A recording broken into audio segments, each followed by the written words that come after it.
Hello दोस्तों, क्या हाल चाल। तो आज का हमारा टॉपिक है अंतरिक्ष अनुसंधान केंद्र से। अंतरिक्ष से जितने भी इम्पोर्टेंट महत्वपूर्ण प्रश्न बनते हैं, सारे चुनिंदा प्रश्न हैं। सारे एग्जाम में आए हुए प्रश्न हैं और आने की संभावना रखते हैं। ये सारे स्टेट एग्जाम, वनडे एग्जाम में और सारे कंपटीशन की तैयारी, जितना भी प्रतियोगी परीक्षाएं हैं, सारे में आते हैं। तो चलिए शुरू करते हैं आज के अपने पहले क्वेश्चन से। आज का पहला क्वेश्चन है, भारत का पहला स्वदेशी प्रक्षेपण यान कौन सा था। स्वदेशी प्रक्षेपण यान यानी कि स्वदेशी मतलब खुद से बनाया हुआ, तो ये था SLV-3। Option C, SLV-3 Bharat का पहला स्वदेशी प्रक्षेपण यान था। आर्यभट्ट उपग्रह को कहाँ से लॉन्च किया गया था। जो आर्यभट्ट उपग्रह था, जो भारत का पहला उपग्रह था आर्यभट्ट, इसे कहाँ से लॉन्च किया गया था। तो इसे बैकोनूर यानी कि कजाकिस्तान से लॉन्च किया गया था। ऑप्शन बी, कजाकिस्तान से आर्यभट्ट उपग्रह को लॉन्च किया गया था। भारत का पहला उपग्रह कौन सा था। भारत का पहला उपग्रह ये आर्यभट्ट था। ऑप्शन बी, आर्यभट्ट भारत का पहला उपग्रह था।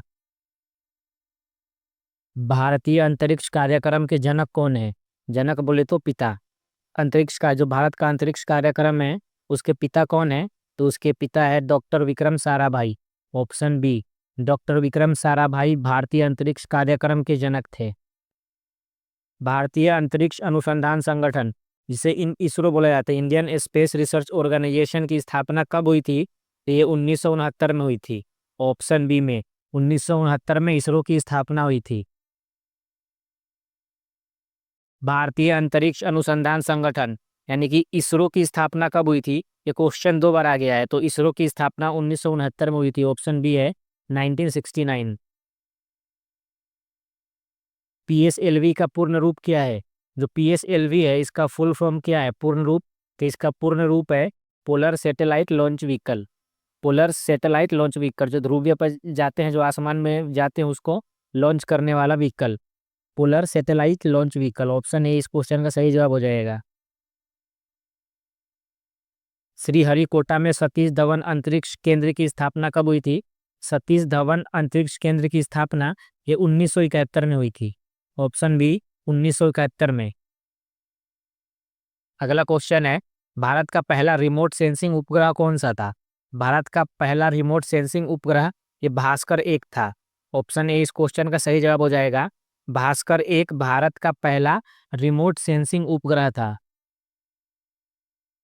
अगला क्वेश्चन है, भारत का पहला रॉकेट लॉन्चिंग स्टेशन कहाँ स्थापित हुआ। भारत का पहला रॉकेट लॉन्चिंग स्टेशन ये थुम्बा में स्थापित हुआ था। ऑप्शन बी, थुम्बा में। भारत का पहला मानव अंतरिक्ष मिशन कौन सा है। भारत का पहला मानव अंतरिक्ष मिशन ये गगनयान है। गगनयान भारत का पहला अंतरिक्ष मिशन है। ऑप्शन बी इस क्वेश्चन का सही जवाब हो जाएगा। मंगलयान को किस प्रक्षेपण यान से लॉन्च किया गया था। मंगलयान को PSLV-C5 से। ऑप्शन बी सही हो जाएगा, PSLV-C5। भारत का पहला मंगल मिशन कौन सा था। भारत का पहला मंगल मिशन मंगलयान था। Option B, Mangalyaan. भारत का पहला चंद्र मिशन कौन सा था। भारत का पहला चंद्र मिशन चंद्रयान 1 था। चंद्रयान 1। चंद्रयान 2 का रोवर का नाम क्या था। चंद्रयान 2 के रोवर का नाम प्रज्ञान था। प्रज्ञान रोवर और विक्रम लैंडर था। ध्यान रखिएगा, प्रज्ञान तो रोवर था, रोवर था प्रज्ञान, और विक्रम था लैंडर, विक्रम लैंडर था। चंद्रयान 2 का लैंडर कौन सा था। देखिए वही क्वेश्चन आ गया, लैंडर। तो चंद्रयान 2 के लैंडर का नाम था विक्रम। विक्रम लैंडर और प्रज्ञान रोवर। प्रज्ञान रोवर। चंद्रयान 2 का प्रक्षेपण कब हुआ था। चंद्रयान 2 का प्रक्षेपण यानी कि चंद्रयान 2 को कब भेजा गया था। तो ये 22 जुलाई 2019 को। ऑप्शन ए 22 जुलाई 2019। भारत का पहला सौर मिशन कौन सा था। भारत का पहला सौर मिशन आदित्य L1 था। बी, आदित्य L1 भारत का पहला सौर मिशन था। गगनयान मिशन में कितने अंतरिक्ष यात्रियों को भेजने की योजना है। गगनयान मिशन में कितने अंतरिक्ष यात्रियों को भेजने की योजना है? तो ये 3 यात्रियों को भेजने की योजना है। ऑप्शन सी, 3 यात्रियों को भेजने की योजना है।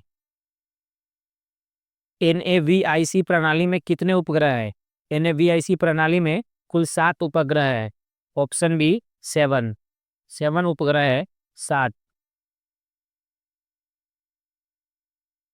भारत की नेविगेशन प्रणाली का नाम क्या है? भारत की नेविगेशन प्रणाली का नाम IRNSS यानी कि NAVIC है। ऑप्शन बी IRNSS है नेविगेशन प्रणाली का नाम। भारत का पहला संचार उपग्रह कौन सा था? भारत का पहला संचार उपग्रह एप्पल था। Option C Apple.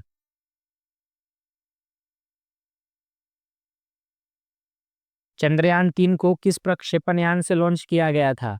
चंद्रयान 3 को LVM-3M4 से। ऑप्शन सी में LVM-3M4 से चंद्रयान 3 को लॉन्च किया गया था। चंद्रयान 3 का उद्देश्य क्या था? चंद्रयान 3 का उद्देश्य चंद्रमा पर सॉफ्ट लैंडिंग का था। ऑप्शन बी, चंद्रमा पर सॉफ्ट लैंडिंग का उद्देश्य था चंद्रयान 3 का। भारत का पहला सैन्य उपग्रह कौन सा था? भारत का पहला सैन्य उपग्रह, भारत का पहला सैन्य उपग्रह ये GS-87 था। GS-87, GS-87। इसरो का क्रायोजेनिक इंजन पहली बार किस मिशन में सफलतापूर्वक उपयोग हुआ? तो ये GSLV-D5 में हुआ था। GSLV-D5 में पहली बार इसरो का क्रायोजेनिक इंजन मिशन सफलतापूर्वक प्रयोग में लिया गया था। भारत का पहला मौसम उपग्रह कौन सा था? मौसम उपग्रह ये कल्पना-1 था। कल्पना-1 भारत का पहला मौसम उपग्रह था। Option B. इसरो का मुख्यालय कहाँ स्थित है? इसरो का मुख्यालय बेंगलोर में स्थित है। भारत ने एक ही प्रक्षेपण में अधिकतम कितने उपग्रह लॉन्च किए हैं? यानी कि एक ही मशीन से कितने उपग्रह को लॉन्च किए हैं? 104 को लॉन्च किए हैं। ऑप्शन सी 104 को। भारत का पहला पुनः उपयोग योग्य प्रक्षेपण यान प्रौद्योगिकी प्रदर्शनकर्ता क्या था? ये था RLVTD। RLVTD ऑप्शन ए में है।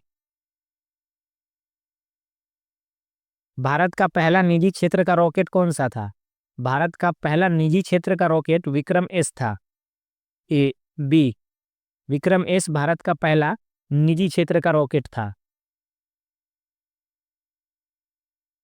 एक्सपोसैट का उद्देश्य क्या है? एक्सपोसैट का उद्देश्य एक्सरे ध्रुवीकरण का अध्ययन है। एक्सरे ध्रुवीकरण का अध्ययन है। भारत का पहला अंतरिक्ष वेधशाला मिशन कौन सा था? वेधशाला मिशन ये एस्ट्रोसैट का था। ऑप्शन ए, भारत का पहला अंतरिक्ष वेधशाला मिशन एस्ट्रोसैट है। इसरो ने किस मिशन के तहत पहली बार एक ही प्रक्षेपण में 2 विदेशी उपग्रहों को लॉन्च किया था? तो ये PSLV-C9 से किया था। ऑप्शन ए, PSLV-C9 से इसरो ने एक ही मिशन के लिए 2 विदेशी उपग्रहों का लॉन्च किया था। भारत का अंतरिक्ष कार्यक्रम किस मंत्रालय के अधीन कार्य करता है? अंतरिक्ष कार्यक्रम यह अंतरिक्ष विभाग के अंतर्गत कार्य करता है। ऑप्शन सी अंतरिक्ष। भारत ने किस वर्ष में अंतरिक्ष में अपनी पहली स्वदेशी शटल लॉन्च की थी? शटल ये 2016 में लॉन्च की थी। ऑप्शन बी, भारत ने 2016 में अंतरिक्ष में अपनी पहली स्वदेशी शटल लॉन्च की थी। आज का लास्ट क्वेश्चन है, भारत का पहला समुद्री निगरानी उपग्रह कौन सा है? था या है? ये OceanSat-1 है। OceanSat-1 भारत का पहला समुद्री निगरानी उपग्रह है। Option A OceanSat-1। तो दोस्तों ये थे आज की क्वेश्चन। आशा करता हूँ अच्छे लगे होंगे। अच्छे लगे होंगे तो लाइक शेयर और सब्सक्राइब कीजिएगा। मिलते हैं कल एक और नए वीडियो के साथ।